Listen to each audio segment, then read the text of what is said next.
பாஜக அதிமுக ஆம்ஸ்ட்ராங் கொலையில் சிக்கும் முக்கிய புள்ளிகள். யார் இந்த மலர்கொடி? யார் இந்த அஞ்சலை? யார் இந்த ஹரிஹரன்?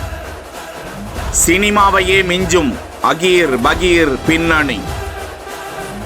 ஆம்ஸ்ட்ராங் கொலையில் கைது செய்யப்பட்டவர்கள் காவலில் எடுத்து விசாரிக்கப்பட்டு வருகிறார்கள். இந்த வழக்கில் ஏற்கனவே கொலை செய்யப்பட்ட ரவுடி ஆற்காடு சுரேஷின் சகோதரன் பொன்னை பாலு உட்பட 11 பேர் கைது செய்யப்பட்டு விசாரணைக்கு உள்ளாகி இருக்கிறார்கள். முக்கியமாக ஆம்ஸ்ட்ராங்கை கொலை செய்ய அவர்களை ஏவியவர்கள் யார் என்ற கோணத்திலும் அவர்களது வங்கி பண பரிவர்த்தனை குறித்தும் தீவிரமாக விசாரிக்கப்பட்டு வருகிறது.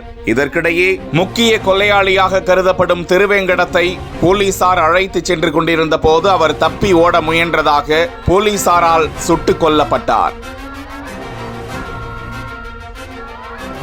இந்த வழக்கில் தற்போது திருவள்ளூர் மத்திய மாவட்ட திமுக இலக்கிய அணி துணை அமைப்பாளர் குமரேசன் என்பவரது மகன் சதீஷ் கைது செய்யப்பட்டிருக்கிறார்.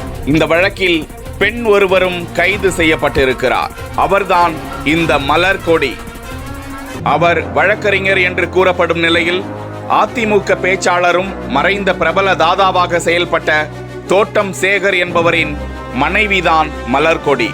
இவர் கைதுக்கான காரணம் ஆம்ஸ்ட்ராங் கொலை வழக்கில் கைது செய்யப்பட்டிருக்கும் வழக்கறிஞர் அருள் என்பவரோடு மலர்கொடி வங்கி பண பரிவர்த்தனையில் தொடர்பில் இருக்கிறார் என தெரிய வந்துள்ளதாக போலீசார் தகவலை வெளியிட்டுள்ளனர். மலர்கொடிக்கு வழக்கறிஞர் அருள் வங்கி கணக்கிலிருந்து லட்சக்கணக்கில் பணம் சென்றுள்ளதாக குறிப்பிடப்பட்டிருக்கிறது. இந்த வழக்கில் மேலும் புதுவண்ணாரப்பேட்டையை சேர்ந்த 27 வயதான ஹரிஹரன் என்ற இளைஞரும் வழக்கறிஞர் அருளுக்கு உதவி செய்ததாக தகவல் வெளியிடப்பட்டிருக்கிறது.